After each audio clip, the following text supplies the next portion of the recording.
I'm honored to invite our esteemed panelist that represents the bridge between education, industry, and youth advocacy in ASEAN energy sector.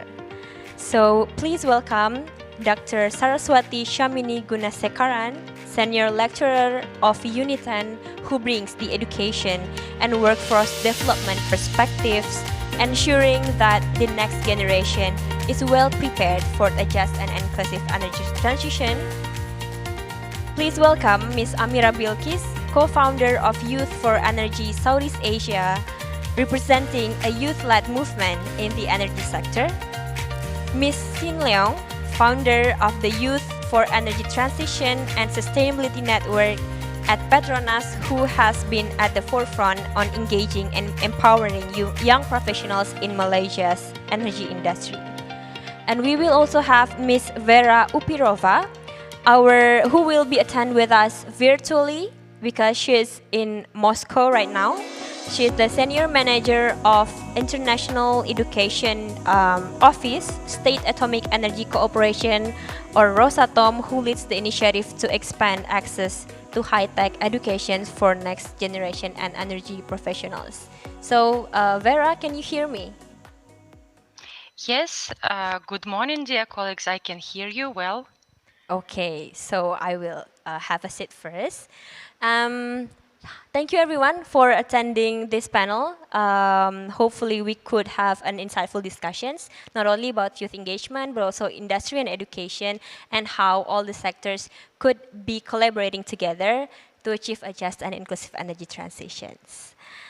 So everyone, before we started, well, Miss Vera here, we acknowledge that the foundation of everything in just an inclusive energy transition, the first principle would be an education and also the movement itself.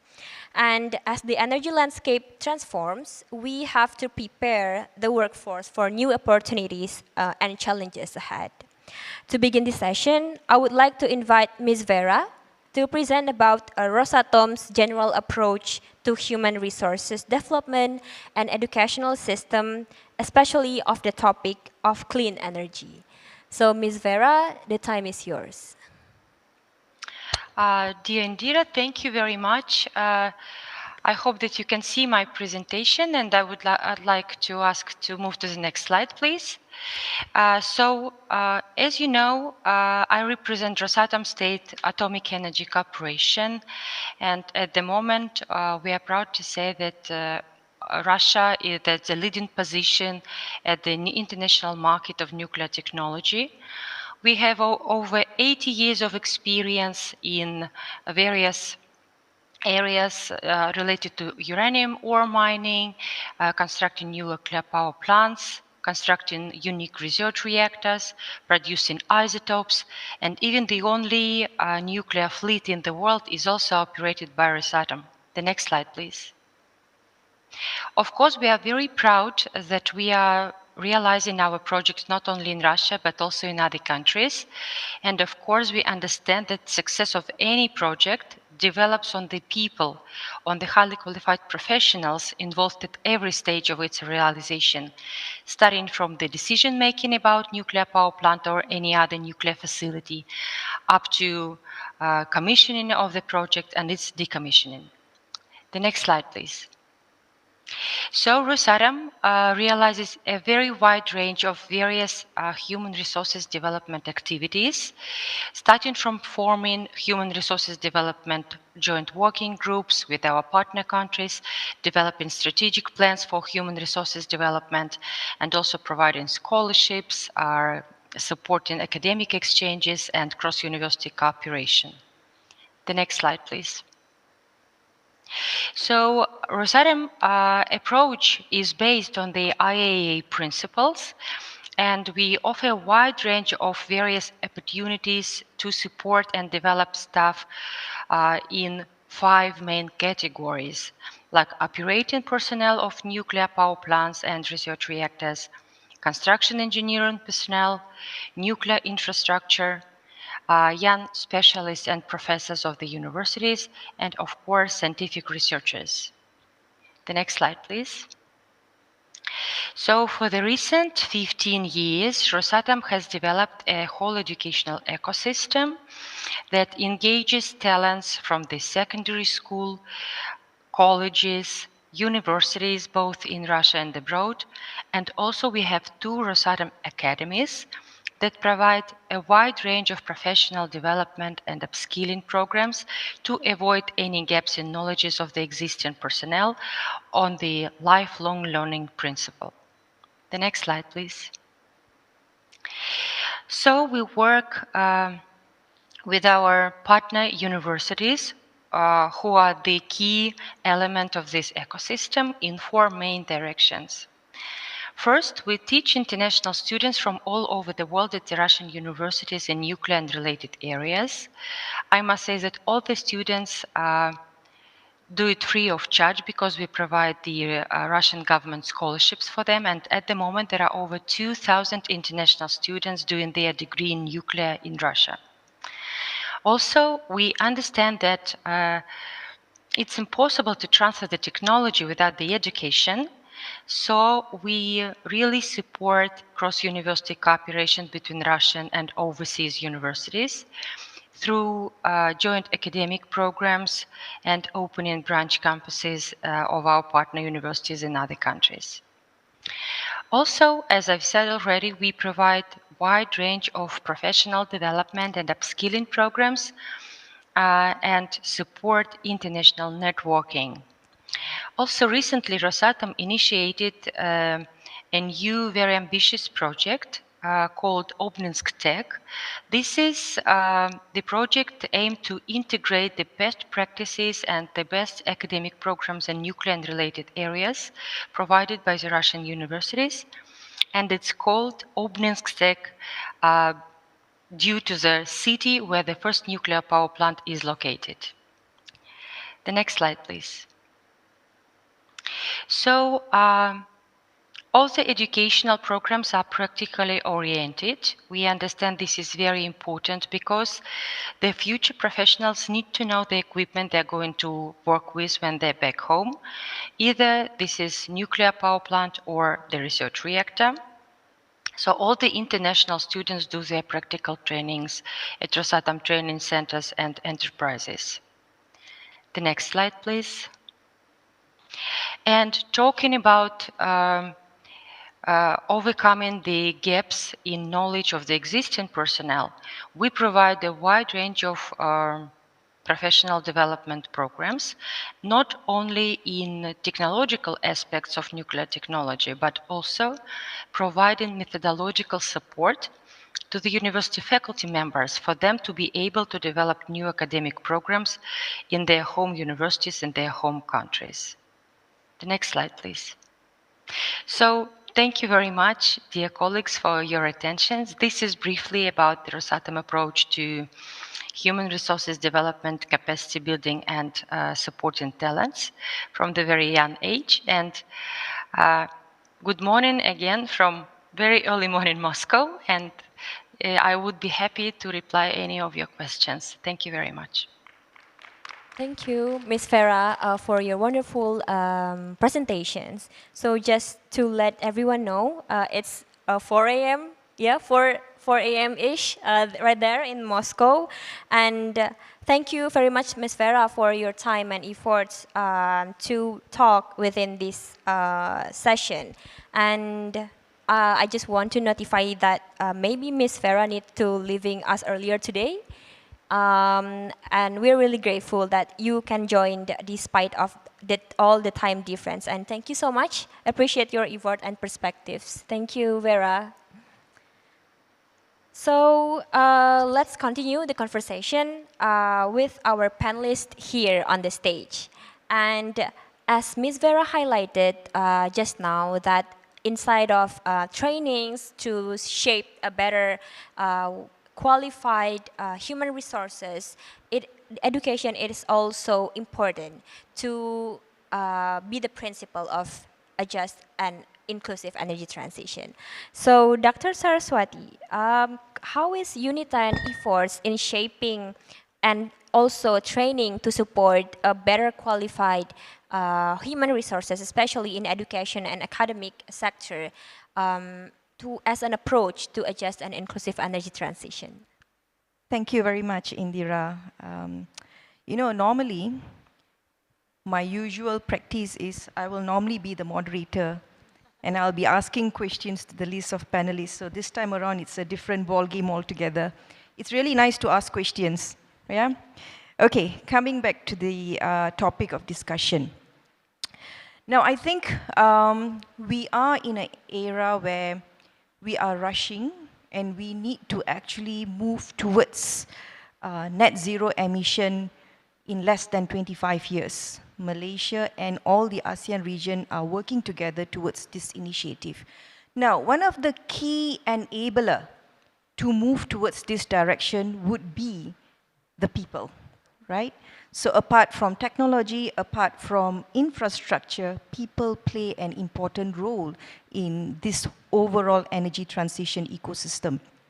Now, as an education industry, UNITEN, also known as Universiti Tenaga Nasional, is a subsidiary organization from Tenaga Nasional Berhad. Tenaga Nasional Berhad, TNB, is one of the main utility service provider in Malaysia.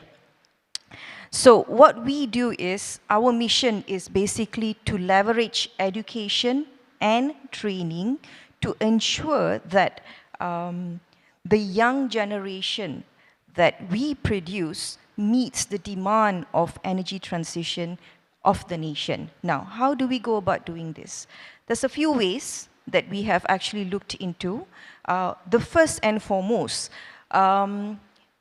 if you have heard recently, in UNITEN, Universiti Tenaga Nasional, we have an energy hub. We call it the National Energy Center. Now, this is something that we are very proud of.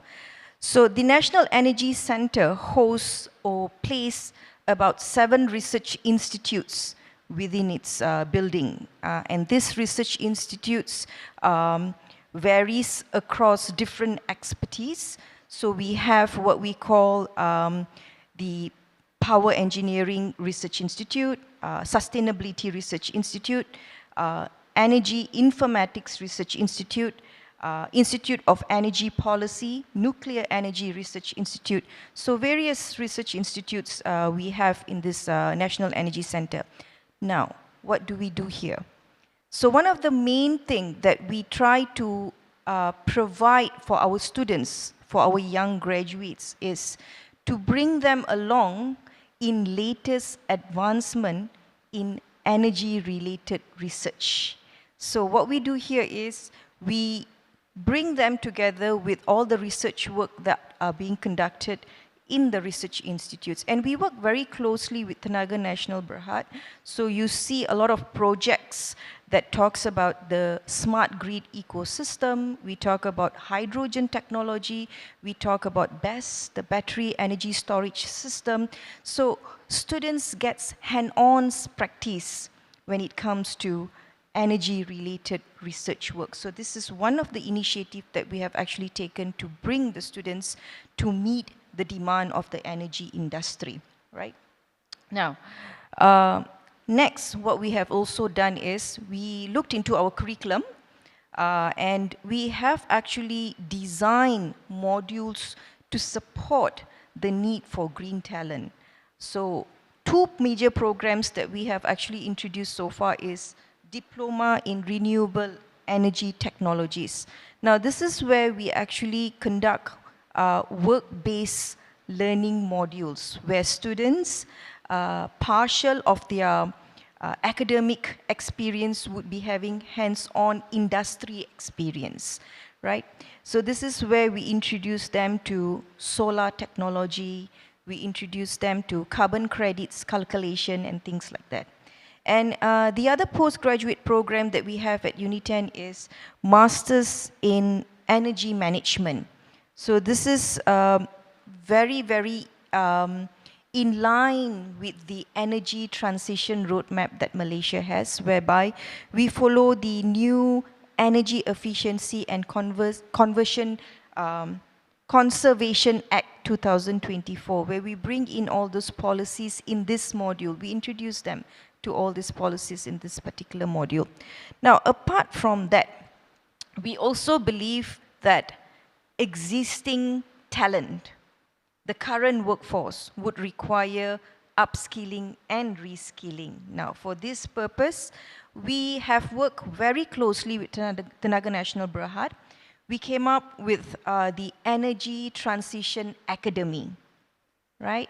So this is where we provide training for existing staffs in Tenaga Nasional Berhad to reskill them, to upskill them to the demand of the green ecosystem that is required in time, right?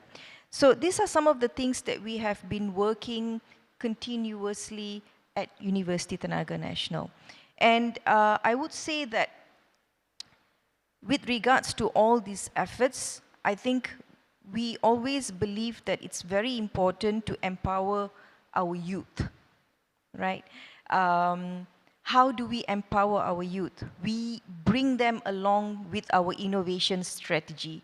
We give them the ownership. We send them for competition with regards to energy-related competition, and then they come back with lots of innovative ideas with all these medals, and they own research which is related to the energy industry. So this is how we are building talent, and I believe this has actually contributed to a future graduates of generation which is ready to join the workforce.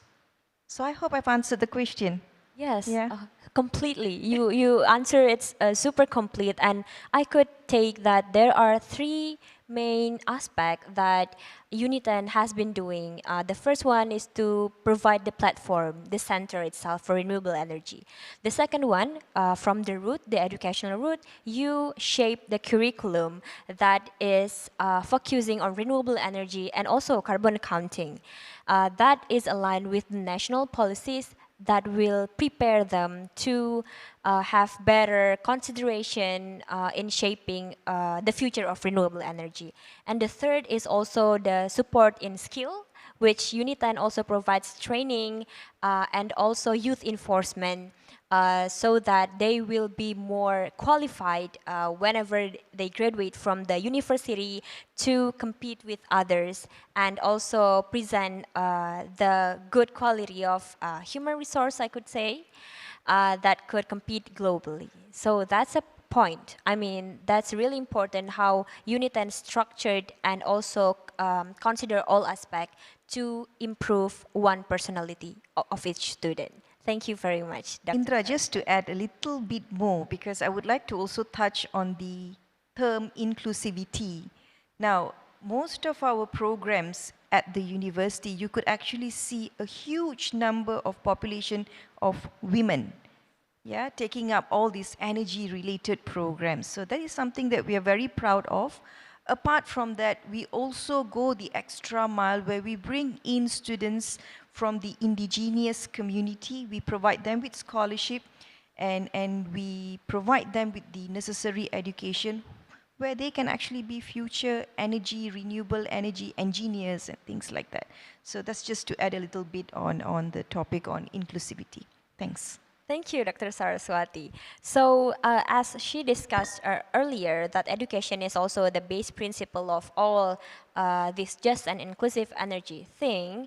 So, we have two of the target markets here. We have two youth representatives who is also actively contributing and shaping and providing platform for the youth itself to know more, to improve them in the terms of just and inclusive energy transition. So, and now with us, we already have 2 out of millions future energy leaders to talk about the energy transitions. So, it's inspiring how to hear your universities are preparing the next generations for energy transitions. And I would like to ask Ms. Amira Bilqis about your institutions, the Youth for Energy Southeast Asia, and how are young people in the region mobilizing for a faster, fairer, just inclusion, and within all the barriers that they have been facing. So, Ms. Amira, the time is yours. Thank you so much. I do have a bit of slide just to kind of like illustrate to you. So as introduced, my name is Amira Bilqis. I'm actually now a managing director of Youth for Energy Southeast Asia. We are a youth-led organization that has been around since 3 years ago. And what is interesting, because it actually started as a very short discussions and basically venting a bit about how the young people are actually very much excluded in many aspects of energy sectors, because energy sectors is known for two things: very male dominated. The second one is very boomers oriented. But then we realized that energy transitions is not spanning only for 10 years or 20 years, where probably I'm still young, but then it would actually continues on until like 50 or 60, you know. So I think it's important for us to understand that the young people is actually very important stakeholders in the present and the future. Next slide, please. Basically, I'm just going to show you what we are actually doing. 3 things that we want to do. First, to increase the representation. I've been invited to many opportunities in G7, G20, in the EU, ASEAN, in ASEAN with the African nations and so forth. There are so many energy organizations that our young people are actually being advocated or being championed by their own countries and the regional organizations. But then, unfortunately, in Southeast Asia is not like that. So that is why that's first our mission. And second is that we want to actually build careers, because I understand there are so many universities that are still, unlike UNITEN, doing a lot of stuff to support our young people to be part of the energy workforce itself. So that is why right now we actually said it very, very short. Young Y4EC, or Youth for Energy Southeast Asia, it's a home for young energy professionals that they want to actually continuity of what they've already learned. Because in our era, energy transition has moved unprecedentedly.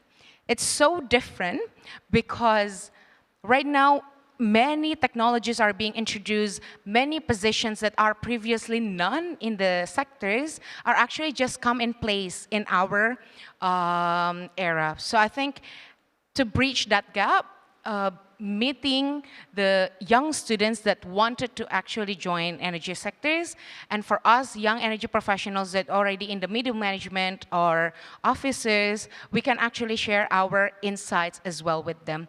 Last but not least is that region-wise, there are so many things that has been done.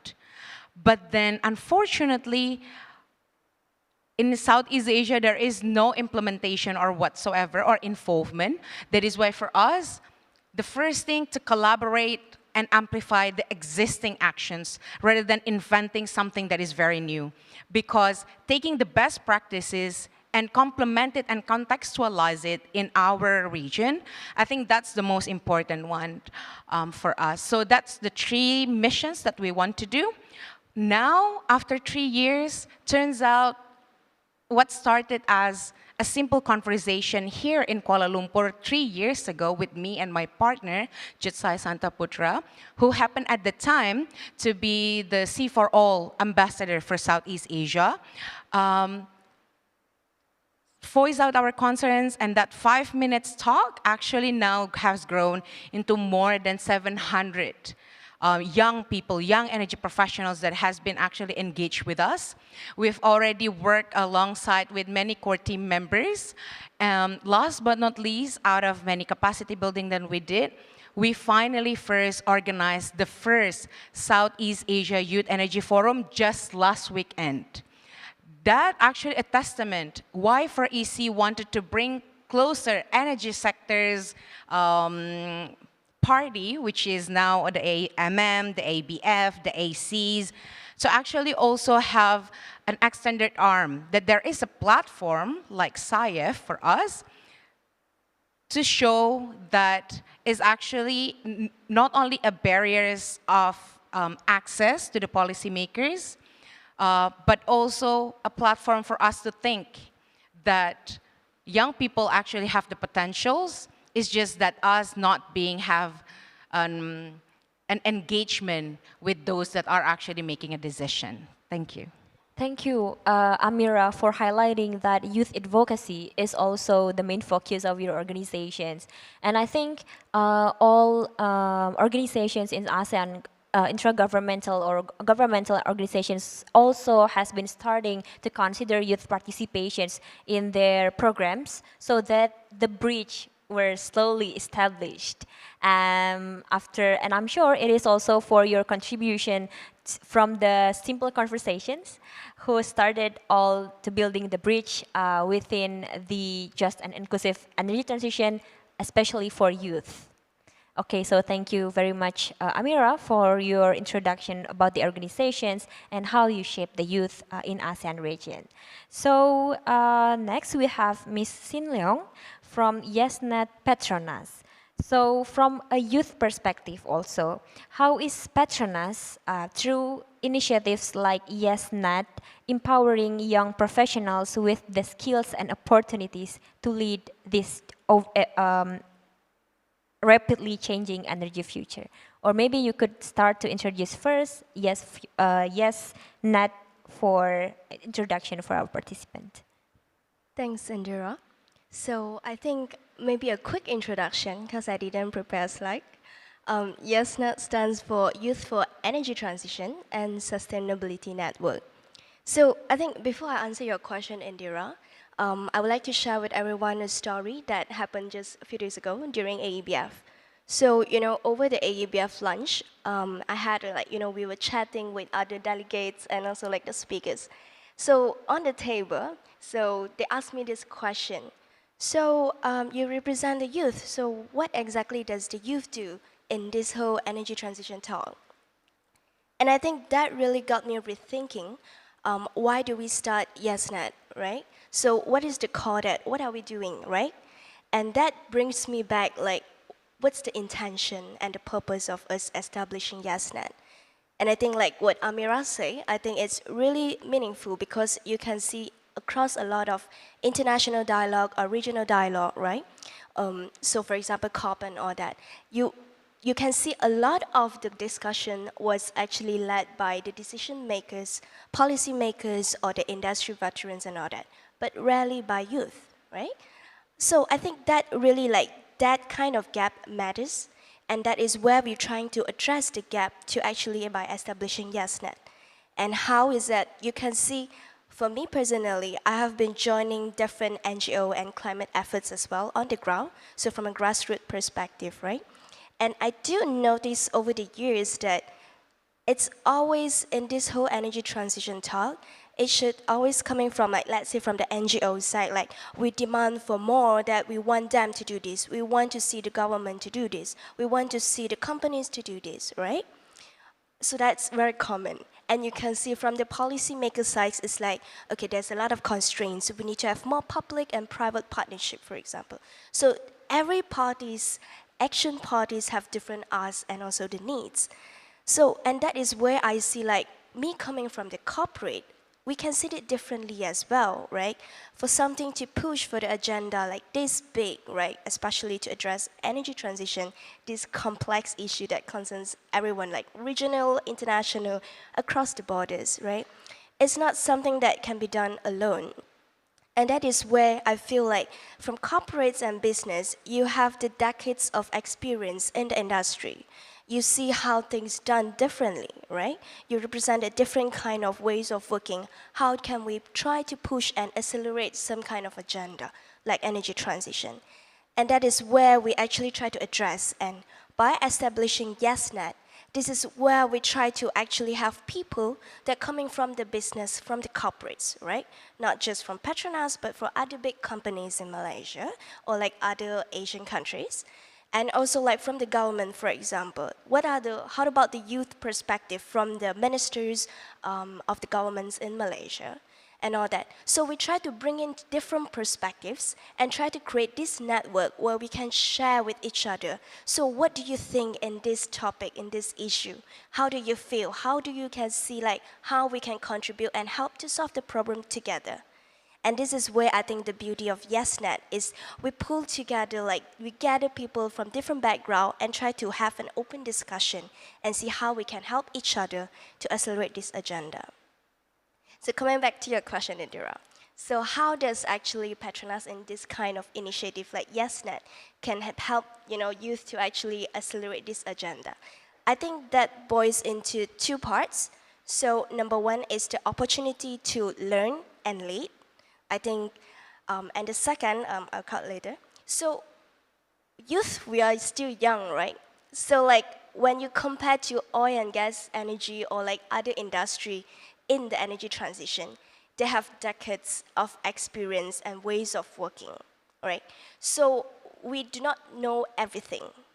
And energy transition is a complex systematic issue that doesn't take one generation to solve. It takes cross-generational wisdom and leadership. So I think in this case, one example that I can give is, for example, during the recent Energy Asia conference. So what we have is like a Future Energy Leaders program. So that we actually like got invited to attend the Future Energy Leader programs where you have past participants like, for example, from university students or like people from like other companies from Japan or Korea. So that is where we sit down to learn about what is just energy transition about, not just in theory, but in practice. How are other people actually doing it in other regions in this world? So that's from there, we can try to build the capacity and try to learn how we can solve better about this. And then the opportunity to lead. So one example is also like in Energy Asia. So I think most of us are familiar that when it comes to energy transition, this kind of topic, a lot of them is led by, like I said, the policymakers and like, the adults. So what actually we were really happy is like we were also given a chance to actually host the first and only youth-led forum during Energy Asia that happened this year, early like June. So that is where we have the panel discussion. We have a discussion to sit down with the corporate representatives, right, and the youth to actually let you talk about how do we see youth can contribute actively and directly and to create impact in energy transition. So I think this kind of opportunity to learn more and to lead as a youth is actually very crucial. And about the second is about mentorship. So I think coming from a corporate, I think we must always remember there's always something that we can learn. There's so much for us to learn, right? From like other like organization, youth organization, from like even the academic institutions that we partner with as well. But first and foremost is the mentorship. How can youth grow without strong support or mentorship?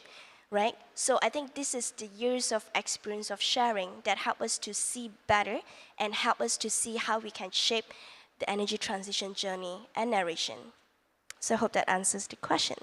Thank you, Sin, for your answers. I think you also highlight the role of bridging the youth and also the businesses so that the businesses will be more aware that youth voice is also important in shaping better skill for the human resources and also its participations within the business, within the energy sector, especially in the business area.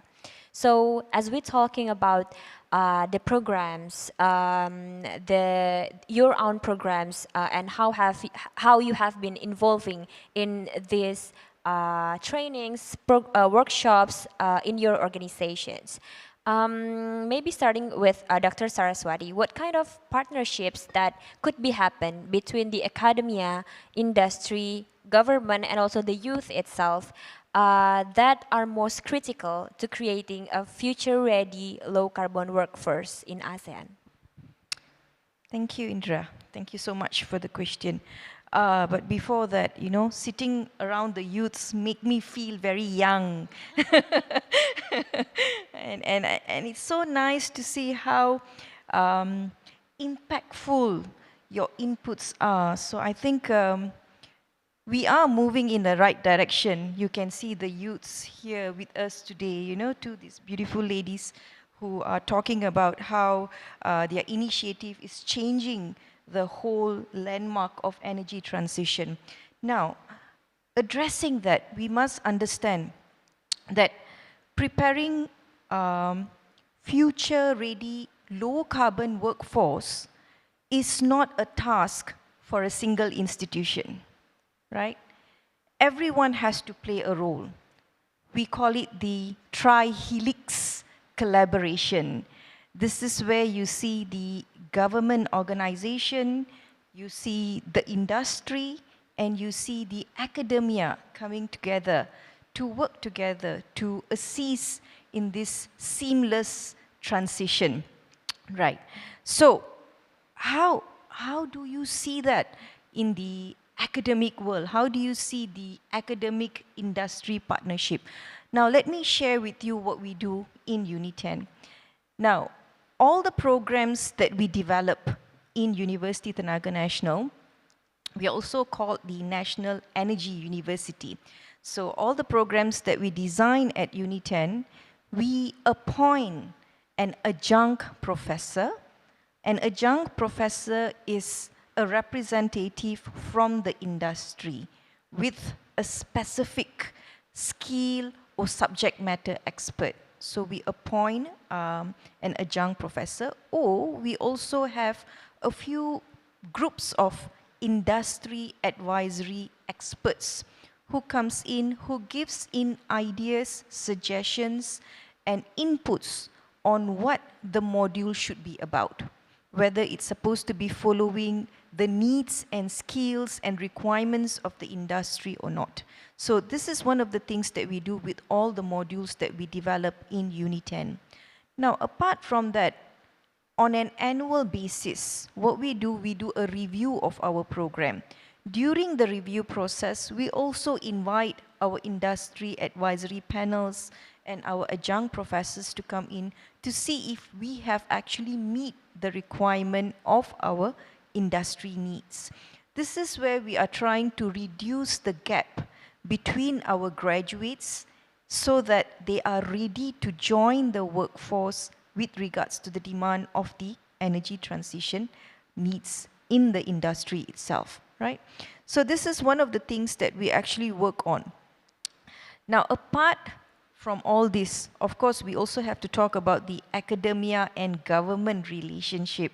Now, this is where the National Energy Center plays a huge role. Now, the National Energy Center initiative was tabled at the Parliament, and we take into account all the national energy related policies, roadmaps, when we design the programs, the research work that we do at the National Energy Center. Now, this includes the in-demand energy research, for instance, smart grids. So we work very closely with companies and organizations that looks into smart grid technology. And, you know, having research and innovation alone is insufficient. You need to have the right policies in place so that this innovation can be practiced in all these industries. So this is where government and academia collaboration plays a very important role. Understanding the policies by the government ensures that our research will be streamlined in accordance to the industry needs. So this is what we are trying to do, right? Now, we can see that this kind of collaboration is happening everywhere. For instance, if you take Indonesia, Indonesia is working very closely with Dutch companies to provide renewable energy training for their youth, for their current skilled workers and things like that. If you go to Taiwan, you see all the universities in Taiwan are linked with one industry individually, right? So you see them working closely with the industry so that their research and development meets the demand of the industry needs. Now, when you are doing something that is in demand by the industry, seamlessly you are getting your students to do what is in need by the industry, because they're going to be part of the research work, of the training work that you're going to collaborate with the industry. So this works hand in hand, right? Now, another interesting collaboration that I have to actually mention. This is with PETRONAS, very good collaboration. They have this tri-helix beautiful collaboration. So PETRONAS has this program called PETRONAS Energy Transition Academy. So PETRONAS, being an industry, collaborates with SEDA. SEDA is our government agency, Sustainable Energy Development Authority, right? And they work together with UK Energy Institute. I'm also one of the big members of the Energy Institute, and I was there during your session with Energy Institute, right? And I'm very happy that you brought it up. Okay, so they have this really good tri-helix collaboration, and you can see how they actually upskill their current staff into related energy transition programs, right? So this is actually very, very interesting. Now, so we can actually see how the benefit of this tri-helix collaboration works. And in UNITEN, at the National Energy Center, we would definitely welcome industries to come in, ACE to come in to be part of our hub, our energy hub, so that we can actually work together, aligning our research with policies that is needed in the government sector that can be incorporated into the industry. So that's about it. Thank you. Thank you, Dr. Saraswathy, for underlining the importance of how UNITEN approach not only industry but also youth itself to consider what is the best curriculum and also skills they need to be equipped to prepare their future. So the next, we are returning to the youth perspectives. While young innovators across ASEAN has brilliant ideas and incredible drive, access to financing, we believe that the financing itself is still an issue that should be assessed more, especially for youth-based organizations.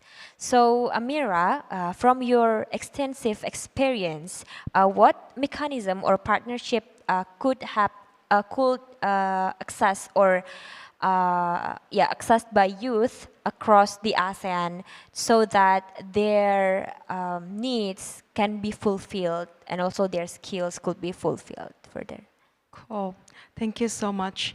I think it's also very much an understanding that before having a financing, having the right capacities is actually also important. So probably just to show you a bit, we recently just soft launched our report here, beautiful report. It's called Youth for JIET. Basically, the title that we are taking is Youth as Partners in Achieving SDG 7. This is an Asia-Pacific scale, so it's not only in Southeast Asia, but it's in a bigger sense. In this report, we are actually working with BRICS, Youth Energy Agency. We work with Global Shapers. We do work alongside. So there are 25 young researchers come together, make this report, and we work this with the UN. So next month, we are going to officially launch it. Basically, it answers your questions. But I would give you a bit of story about it. The first thing is that to institutionalize. In order for you to actually have a financing, probably we can think of as an investor, like either government or private sectors, kind of like see it an investment opportunity, right? You need to, when you are thinking about investment opportunity, you might need to see first the impact.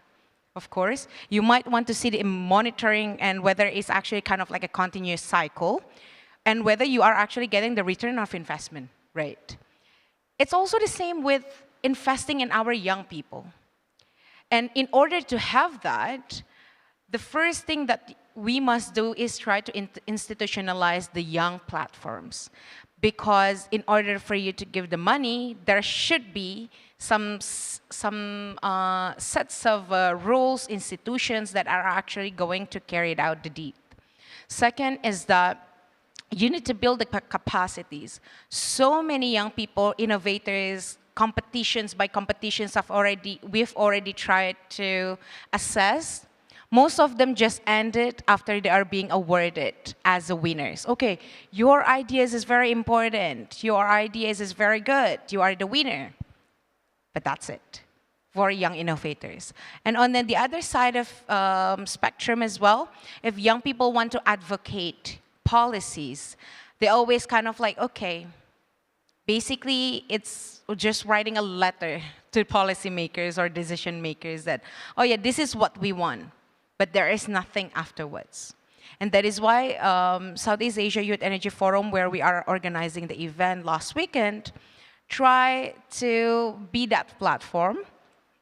We invited 22 young people from 11 Southeast Asian countries, including Timor-Leste. They actually think about the innovations. They come up with what they had called co-power. It's a crowdfunding for innovations in rural areas. You talked before, Dr. Saraswathy, about having a triple helix. For me, and hopefully maybe from Shin as well, we want a quadruple helix. Because it's important for government, for academia, for business owners, works together. But if you decide something without us, I think it's also something that is missing. And that is why after institutionalizing, you see the resources, try to uptake them. Last but not least, then you might work with the financing. This, I would like to give you an example. In Indonesia, there is this called Guerrilla. It's a project by the Ministry of Energy, Ministry of Education, and then private sectors as well. Basically, young students are actually deployed in rural areas to build solar in unelectrified areas. What is interesting for us to advocate and try to champion and try to be replicated and scale up in other Southeast Asian countries is that young people get the credits because they are doing this as a means of internships, right? They get the funding and mentorship from the private sectors and then endorsed by Ministry of Education and Ministry of Energy. So it's not only that these young people are being empowered, they are being financed, they are actually getting the best of experience, a hands-on experience as well. And then that contributions can be accounted for countries' calculations of electrification, because in Indonesia, it's still below 100%. So I think this kind of collaborations and financing opportunities is a win-win for us, including accelerating the energy transition. Thank you. Thank you, Amira, for bridging and also showing the fact that, in fact, there is also a need from support from the government to youth and also more opportunities for youth to be funded, especially when it's focusing on advocacy and also the businesses itself. So getting back to Sin, you also mentioned that mentorship has a lot to do to prepare the young generation, especially when they wanted to pursue their career in business sector, especially in energy sector. So how can established energy professionals and companies better mentor, sponsor, and collaborate with youth innovators to accelerate the decarbonization aspect in the business sector?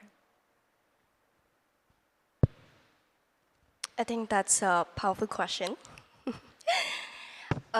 So I've been working closely on innovation about, digital and innovation for some time as well. So I think what you say, mentorship and collaboration, they are not just nice to have an energy transition to come up solution for that, but it's actually crucial to actually move the whole innovation and solution faster. So if you would ask me, I think it comes down to 2 points.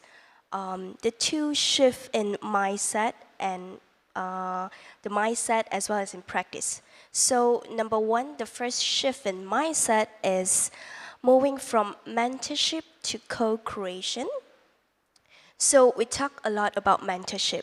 And I must say, mentorship is important because it helps in building the capacity and capability, right? So for us, for youth to actually contribute meaningfully and impactful in this journey, right? Mentorship is, you always start with that, right? To build their capability so that they know what to do and all that, right?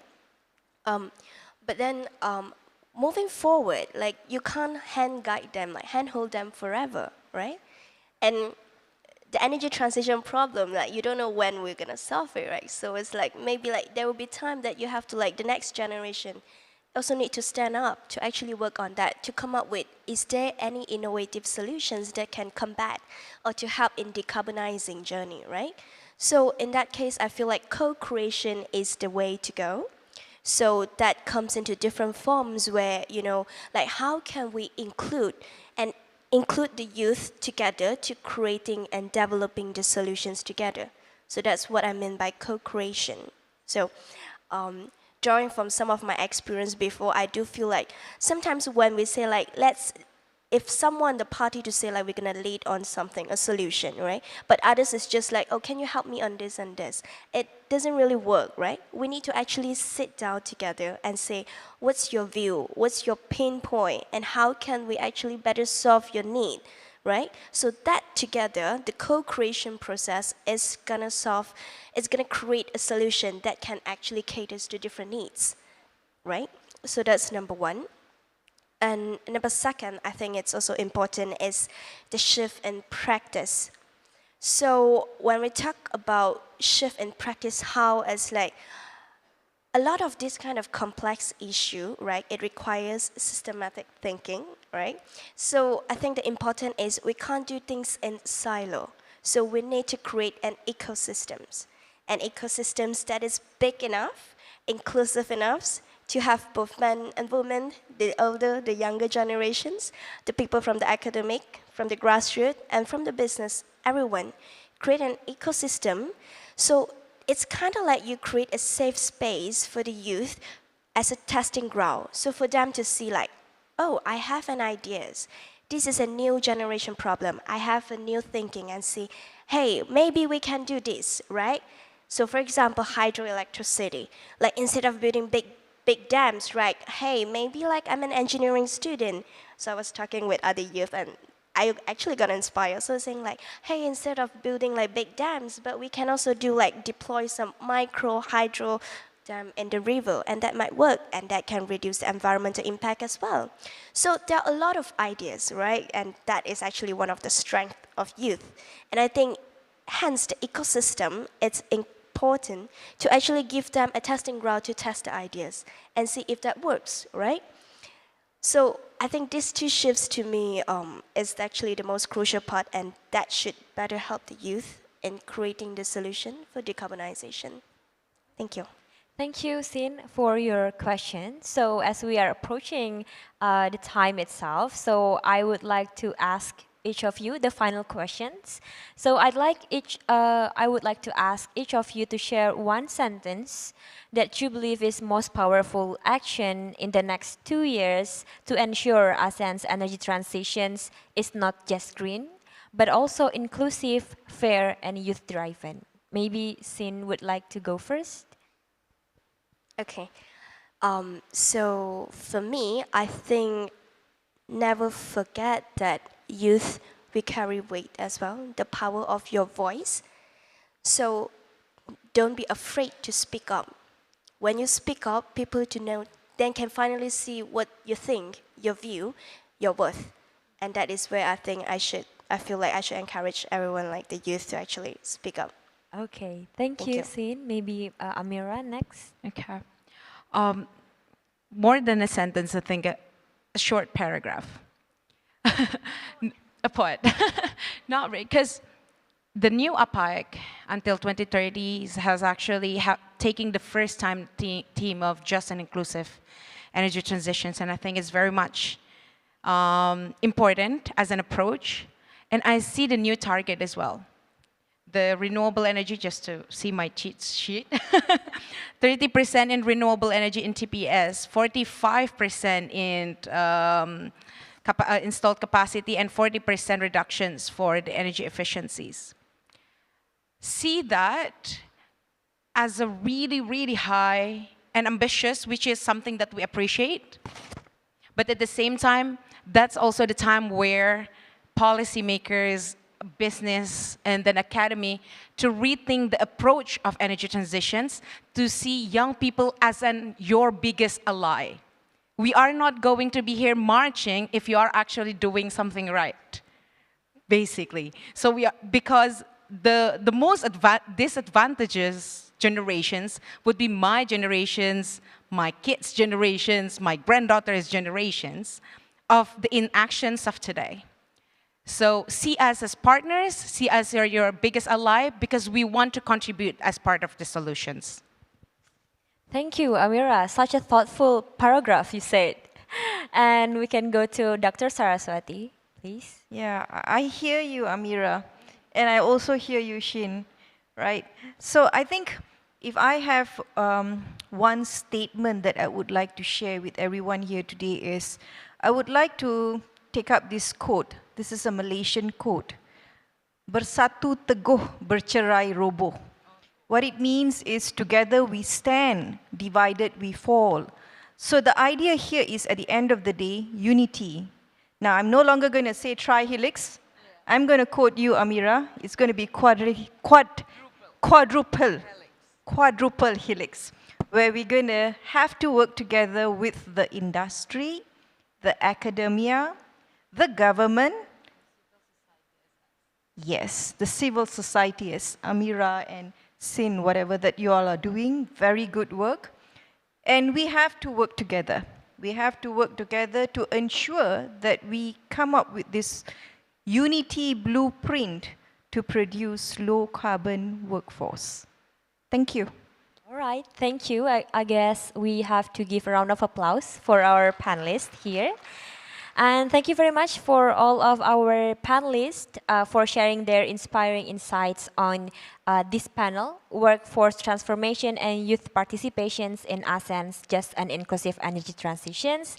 What we've heard today highlighted the important role of not only the education, but also youth itself and also businesses, and to collaborate together to pursue a more inclusive way to achieve a just and inclusive energy transition.